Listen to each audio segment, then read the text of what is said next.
Atenção! Começa agora uma teleaula de História do Ensino Médio. Você vai assistir a teleaula de número 23. Bons estudos!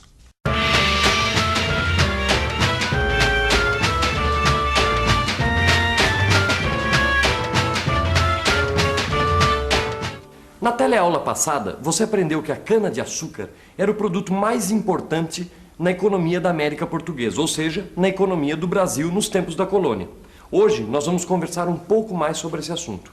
Na teleaula de hoje, você vai conhecer as grandes fazendas na época do Brasil colonial. Vai saber como os engenhos funcionavam por dentro, vai estudar as formas de produção e de trabalho nesses lugares e vai conhecer também outras formas de trabalho que se desenvolveram em volta dos engenhos e em outras partes do território colonial onde havia mais escravos índios que africanos. E a gente vai ver aqui muitas imagens que retratam o cotidiano do trabalho dentro dos engenhos de cana-de-açúcar. Fique ligado que a nossa teleaula está começando.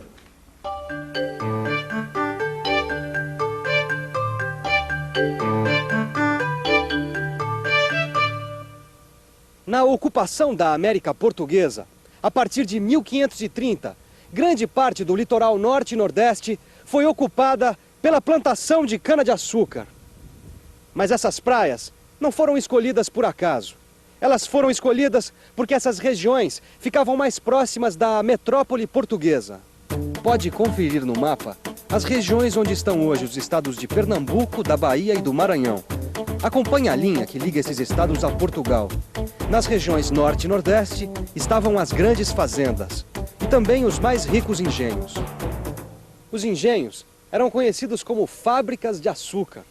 O que se fazia num engenho naquela época é mais ou menos o que se faz hoje numa usina de cana-de-açúcar. A diferença é a mão de obra. Hoje em dia, o trabalhador é assalariado. Na época dos engenhos, a maior parte da mão de obra era de escravos africanos. Esse é um engenho antigo, ou o que sobrou dele. Era para lugares como esse que os escravos africanos eram trazidos para trabalhar. Hoje em dia, fica difícil da gente saber exatamente como era o cotidiano do trabalho escravo num engenho como esse. Mas através de documentos históricos, dá para imaginar como era a vida do escravo que era trazido da África. Que lugar é esse, hein? Isso aí é o que se chamava fábrica de açúcar, é um engenho. Isso é uma representação de um engenho. Exatamente, era para lugares assim que os escravos africanos eram trazidos. E você sabe como é que isso funcionava, hein? Para falar assim de cara, não sei não, viu, Gil? Pra gente saber como o engenho funcionava na prática, a gente precisaria de um documento histórico da época. Um importante documento histórico sobre a vida no engenho foi escrito pelo padre jesuíta Antonio. Eu tenho aqui alguns trechos escritos por ele sobre o engenho da Bahia no início do século XVIII. Antonio nos conta que o primeiro passo para uma boa produção de açúcar era a escolha da terra. Ouça o que ele escreveu sobre os tipos de terra. As que chamam massa-peixe, terras negras e fortes, são as mais excelentes para a planta das canas. Antonio fala ainda que depois de escolher a terra, era necessário roçar, limpar, queimar, prepará-la para o plantio. Na Bahia, era no mês de agosto que começava o corte da cana. Como tudo na vida, o corte também tinha sua ciência. Era necessário primeiro cortar as canas velhas e depois as novas. O transporte da cana por terra era feito nos carros de bois. Por mar, ela vinha nas barcas sem velas, com 4 varas que serviam em lugar de remos. A cana era então levada para o engenho. O engenho era um conjunto de casas e oficinas onde era feita a moagem da cana, o cozimento e a purificação do açúcar. Antonio conta em seus escritos como era o trabalho no engenho que utilizava a força da água para moer a cana. Antonio escreveu: moem-se as canas metendo algumas delas entre 2 eixos, aonde apertadas fortemente se espremem, e depois delas passadas, tornam-se de outra parte a passar o bagaço, para que se esprema mais e de todo o sumo ou licor que conserva. A moenda era o lugar mais perigoso do engenho. E lendo os textos de Antonio, a gente descobre por quê. Por quê? Se por desgraça a escrava que mete a cana entre os eixos, ou por força do sono, ou por cansada, ou qualquer outro descuido, meteu desatentamente a mão mais adiante do que devia, arrisca-se a passar moída entre os eixos, se não lhe cortarem logo a mão e o braço apanhado, tendo para isso junto à moenda um facão. Essa história de facão parece coisa de filme de terror. Mas olha, é a mais pura verdade. O texto de Antônio mostra que tudo isso acontecia realmente. Aliás, é um documento que conta coisas importantes sobre o funcionamento do engenho no século XVIII.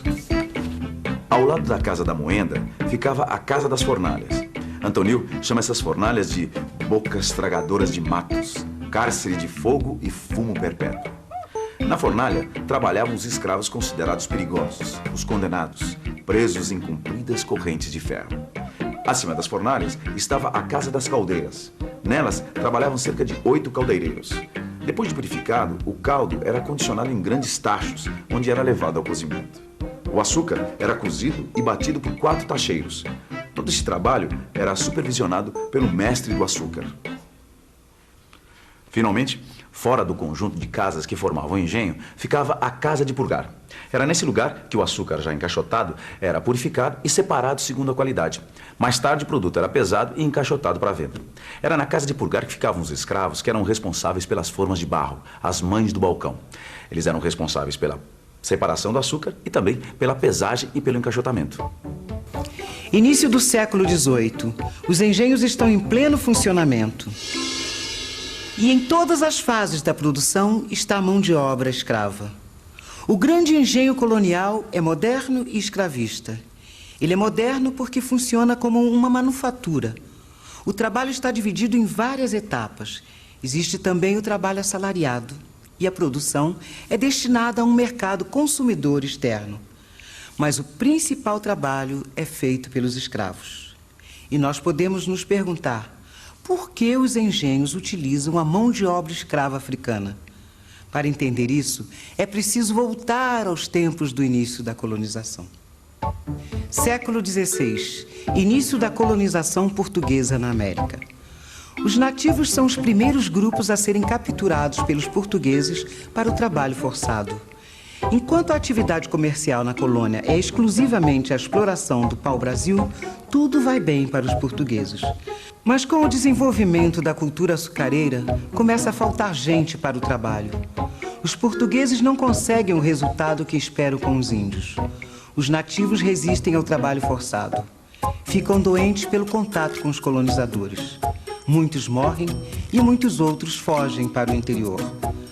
Os jesuítas, por sua vez, contribuem para a falta de mão de obra, atraindo os índios para as missões. As missões eram aldeamentos construídos pelos jesuítas para os índios. Lá, eles aprendiam ofícios úteis para a colonização, como a carpintaria e a tecelagem. Os jesuítas protegiam os índios dos colonos que queriam escravizá-los. Mas, ao mesmo tempo, os jesuítas prestavam um grande serviço aos colonizadores, pacificando tribos inteiras que se revoltavam contra os portugueses.